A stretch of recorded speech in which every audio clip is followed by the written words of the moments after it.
నమస్తే. నేను మీ అశ్విని కుమార్.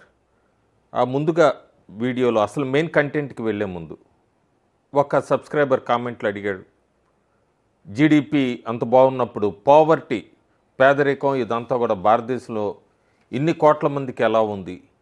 పావర్టీ ఎక్కడ తగ్గలేదు కదా! అందుకే కదా ప్రధానమంత్రి మోడీ రేషన్లు అన్నీ ఉచితంగా ఇస్తున్నాడు. ఎక్కడ తగ్గింది పేదరికం? అంటూ కూడా చాలా ఆవేశంగా ఒక సబ్స్క్రైబర్ అడిగాడు. సో క్లారిటీగా డేటాస్ మన దగ్గర ఉన్నప్పుడు ఏం భయపడక్కలేదు, రిప్లై ఇస్తా అని చెప్పాను. ఆగస్టు 24వ తారీఖు 2025 ప్రకారం భారతదేశం చాలా ఫాస్టెస్ట్గా ఈ పావర్టీ రిడక్షన్ హిస్టరీలోనే ఒక పెద్ద రికార్డ్ క్రియేట్ చేసింది. ఎప్పుడు లేదు, గత 11 సంవత్సరాలుగా చూసుకుంటే 302 మిలియన్స్ బిలో పావర్టీ లైన్ నుంచి, పేదరికం నుంచి కూడా మళ్ళీ మామూలు స్థితికి తీసుకొచ్చారు. ఆర్థిక పరంగా అంతా ఇంప్రూవ్ అయ్యారు. 302 మిలియన్ అంటే దాదాపు అమెరికా పాపులేషన్ అంతా. సో స్టాటిస్టిక్స్ ఫిగర్స్ అంతా కూడా నేను డిస్ప్లే చేస్తున్నాను. సో ఎప్పుడూ కూడా ఇంత ఫాస్ట్గా రిడక్షన్ ఎక్కడ లేదు. భారతదేశం దీని మీద కూడా ప్రపంచ దేశాలన్నీ కూడా స్టేట్మెంట్స్ కూడా ఇచ్చినాయి. వాళ్ళు క్రాస్ చెక్ చేసుకోవచ్చు జిఆర్ఓ గ్రోక్లోకి వెళ్ళి, లేదంటే ఎక్కడైనా కూడా ఆ డేటా కరెక్టా కాదా అన్నది. సో ప్యారలల్గా ఇది కూడా తగ్గుతోంది. టైం పట్టింది, 11 సంవత్సరాలు పట్టింది. 11 సంవత్సరాల్లో కూడా రికార్డు బ్రేక్లో చాలా వరకు తగ్గింది. యోగి ఆదిత్యనాథ్ గురించి కూడా మాట్లాడుకోవాలి. India Today C Voter survey mood of the nation అని చెప్పి కొన్ని రోజుల కిందట విడుదల చేసిన ఒక సర్వేలో మోస్ట్ పాపులర్ సీఎం భారతదేశం మొత్తంలో కూడా ఎవరు అంటే యోగి ఆదిత్యనాథ్ని 35 నుంచి 36% ఓటు వేశారు. రెండో ప్లేస్లో మమతా బెనర్జీ, చాలా తేడా ఉంది, 13%. అట్లాగే మూడో ప్లేస్లో ఆంధ్రప్రదేశ్ ముఖ్యమంత్రి చంద్రబాబు నాయుడు 7%తో. యోగి ఆదిత్యనాథ్కి బయట రాష్ట్రాల్లో అట్లాగే ఇండియా మొత్తం ఎందుకంత పాపులర్ అవుతున్నాడు? ఇప్పటికే ప్రధానమంత్రి నరేంద్ర మోడీ తర్వాత మళ్ళీ మోడీ తర్వాత ఎవరు ప్రధానమంత్రి అవుతే బాగుంటుంది అన్నప్పుడు 28% మంది అమిత్ షా అన్నారు, 26% మంది యోగి ఆదిత్యనాథ్ అన్నారు. సో యోగి ఆదిత్యనాథ్ కూడా పీఎం రేస్లో ఉన్నట్టుగా మనకు ఆ సర్వేల ప్రకారం అర్థమవుతుంది. ఎందుకంటే మోస్ట్ పాపులర్గా యోగి ఆదిత్యనాథ్ చాలా కొత్త ట్రెండ్స్ అన్నీ తీసుకొచ్చింది ఆయన అధికారం చేపట్టాక. ఒక హెల్త్ పరంగా అయితే నేను అంతకుముందు వీడియో ఒకటి చేశాను, మళ్ళీ లాస్ట్లో లింక్ కూడా పెడతాను. ఈ మెదడు వ్యాధికి సంబంధించి ఆయన ఒక ఉద్యమంలాగా ఎట్లా తీసుకొని దాన్ని అరికట్టాడు. ఎందుకంటే ఉత్తరప్రదేశ్లో మెదడు వాపు వ్యాధి ప్రతి సంవత్సరం 100 మంది చిన్నారులు అంత ప్రాణాలు కోల్పోతూ ఉండేవాళ్ళు.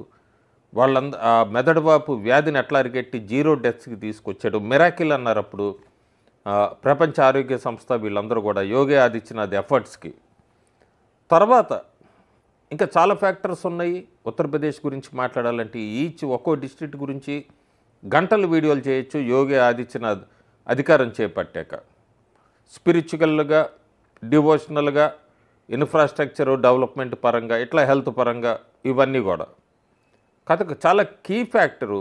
ఒకప్పుడు ఉత్తరప్రదేశ్ని అందరూ కూడా బీమారు స్టేట్ అనేవారు, లేదంటే ఆ రాష్ట్రంలో ఏముంది అక్కడ ఏముంది అంటూ కూడా చాలామంది మైగ్రేట్ అయ్యేవాళ్ళు. వర్కర్స్ అంతా కూడా వేరే రాష్ట్రాలకు వెళ్ళి ఉద్యోగాలు చేసుకుంటూ ఉండేవాళ్ళు. వేరే రాష్ట్రాల వాళ్ళని ఎంత అవమానపరిచినా కూడా సొంత రాష్ట్రంలో వాళ్ళకి అక్కడ ఉద్యోగ అవకాశాలు లేవు కాబట్టి వాళ్ళ అవమానాలను భరిస్తూనే అట్లాగే ఉద్యోగాలు చేసుకునేవాళ్ళు. మైగ్రేట్ వర్కర్స్ విపరీతంగా ఉండేవాళ్ళు. ఉత్తరప్రదేశ్ నుంచి వెళ్ళేవాళ్ళు కొన్ని డికేడ్స్ వాళ్ళు అట్లాగే హ్యూమిలియేట్ అవుతూ ఉండేవాళ్ళు. చాలా రాష్ట్రాల్లో అయితే రేసిజం కూడా, దాన్ని కూడా తట్టుకుని పాపం అట్లాగే ఉండేవాళ్ళు. ఇప్పుడు కొత్తగా మొత్తం అంతా కూడా మారిపోయింది. యోగి ఆదిత్యనాథ్ వచ్చాక కొత్త ఇండస్ట్రీ ఫ్రెండ్లీ పాలసీస్ కానీ ఇవన్నీ కూడా ఇండస్ట్రియలైజేషన్ని బాగా బూస్ట్ చేసినాయి, ఆపర్చునిటీస్ క్రియేట్ చేసినాయి. రాష్ట్రంలోనే రికార్డుగా మళ్ళీ యోగి ఆదిత్యనాథ్ అధికారం చేపట్టినప్పటి నుంచి ఇప్పుడు ఈ వీడియో చేస్తున్నంతసేపు అప్పటికి మధ్యలో ఈ డేటా తీసుకుంటే 5.8 మిలియన్ మైగ్రెంట్ వర్కర్స్ 2010-11లో ఉన్న వాళ్ళల్లో ఈ రోజుకి 3.1 మిలియన్ దాకా పడిపోయింది. సో మైగ్రెంట్ వర్కర్స్ తగ్గుతున్నారు. ఇంకొక వేరేగా చెప్పాలంటే 1.58% ఆఫ్ ఉత్తరప్రదేశ్ వేరే రాష్ట్రాలకు వెళ్తున్నారు. మైగ్రేట్ అవుతున్నారు వర్క్కి, కేవలం 1.58% మంది. సో ఇదంతా కూడా ఇండియా వ్యూలో ఉత్తరప్రదేశ్ ఈ వర్క్ ఫోర్స్ ఎట్లా చేశారు, మైగ్రెంట్ వర్కర్స్ని ఎట్లా ఆపారు, ఎట్లా ఇదంతా సాధ్యమైంది అన్నది కూడా ఒక స్టడీ అయితే నడుస్తుంది.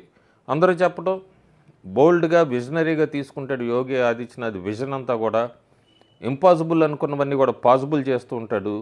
ఇస్ ప్రదేశ్ కా కుచ్ నహీ హో సక్తా నుంచి యూపీ జైసా సీఎం చాయి అన్నది ప్రస్తుతం చాలా వరకు రాష్ట్రాల్లో కోరుకుంటున్నారంటేనే యోగి ఆదిత్యనాథ్ ఎట్లా ఉత్తరప్రదేశ్ని ముందుకు తీసుకొచ్చాడు అన్నది అర్థమవుతుంది. ఫస్ట్లో ఆయన అధికారం చేపట్టినప్పుడు చాలా వరకు ఉత్తరప్రదేశ్లో ముఖ్యంగా ఈయన ఏం తీసుకొని వస్తాడు, ఈయన ఈ స్వామి లాంటివి అన్నీ తప్ప ఎంతసేపటికి పూజలు లేకపోతే అయోధ్య గురించే మాట్లాడతాడు. ఇవన్నీ చెప్పినప్పటికీ ఆయన చాలా ఒక్కో step first law and order, crime మీద వీటన్నిటిని కూడా అణగదొక్కాడు. ఎక్కడికక్కడ ల్యాండ్ మాఫియా, ఏ రకమైన మాఫియా కానీ మొత్తం అందరినీ కూడా ఎన్కౌంటర్స్ కానీ లేదంటే అరెస్టులు చేయించడం, పూర్తిగా లా అండ్ ఆర్డర్ సిచ్యువేషన్ కంట్రోల్లోకి తీసుకురాగలిగాడు. ఎక్కువ శాతం కంట్రోల్ తీసుకొచ్చాక మహిళల్లో ధైర్యం చెప్పగలిగాడు. మీరు ఉద్యోగాలు చేసుకోండి, ఎంప్లాయ్మెంట్ క్రియేట్ చేశాడు. ఉద్యోగాలు అట్లాగే అర్ధరాత్రి కూడా నిర్భయంగా బయట తిరిగేట్టుగా అంత law and order situation control చేశాక మహిళలకి ధైర్యం వచ్చింది. వాళ్ళంతా కూడా మళ్ళీ ఉద్యోగాల వైపు అడుగులు వేయటం మొదలుపెట్టారు ఉత్తరప్రదేశ్లో. ఆ రకంగా మహిళలకు పూర్తిగా చాలా వరకు సబ్సిడీలన్నీ, కొత్తగా ఉద్యోగాలు కంపెనీలు పెట్టుకుంటే స్కీమ్స్ అని ఇలాంటివన్నీ కూడా ఇచ్చి రాష్ట్ర ప్రజలను ముందుకు తీసుకెళ్ళగలిగాడు యోగి ఆదిత్యనాథ్. సో అక్కడ ఒక రకంగా స్టేట్ నుంచి మైగ్రేషన్ ఆగిపోయింది. అట్లాగే ఇన్వెస్ట్మెంట్స్ తీసుకురావడంలో కూడా చాలా సక్సెస్ అయ్యాడు. జాతీయ స్థాయిలో అంతర్జాతీయ స్థాయిలో కూడా కొత్త ఇండస్ట్రియల్ పాలసీని క్రియేట్ చేసి చాలా వరకు కంపెనీస్ అన్నిటిని కూడా రాష్ట్రంలో పుల్ చేయగలిగాడు. మొట్టమొదటిసారి ఉత్తరప్రదేశ్లో ఇన్ని సంవత్సరాల్లో కూడా ఎంప్లాయ్మెంట్ రైజ్ అయింది, అన్ఎంప్లాయ్మెంట్ తగ్గింది. ఇది కూడా యోగి విజన్కు ఒక కారణం అని చెప్పచ్చు. ఎక్స్ప్రెస్ హైవేస్ కానీ, expressways, industrial corridors, defence, textile parks, MSME ఇలాంటివన్నీ కూడా యోగి ఆదిత్యనాథ్ ఒక్కోటి 8 సంవత్సరాల్లో చేసుకుంటూ వచ్చాడు.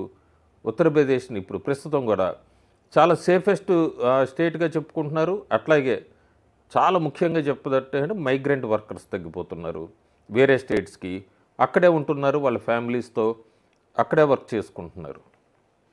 ఈ రకంగా హెల్త్, అట్లాగే మైగ్రెంట్ వర్కర్సు, ఈ ఇండస్ట్రియల్ గ్రోత్ ఇవన్నీ కాకుండా ఇంకా ఒక కమ్యూనిటీ ఒకటి ఉంది, క్యాస్ట్, గుమంతు క్యాస్ట్ అని.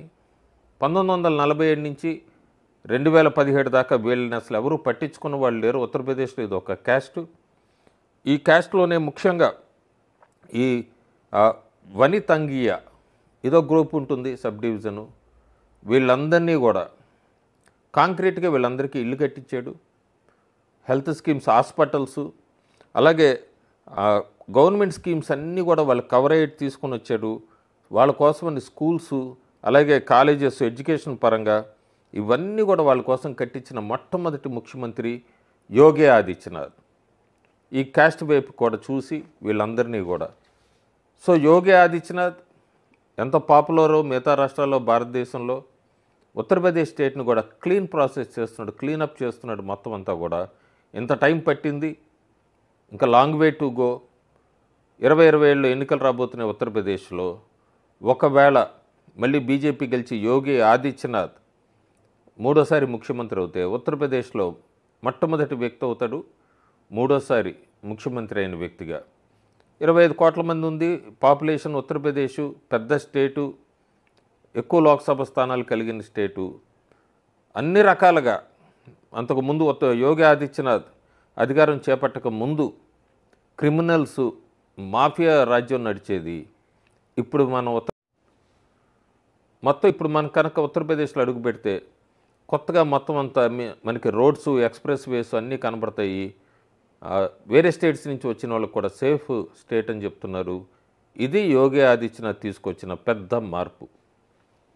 Thank you.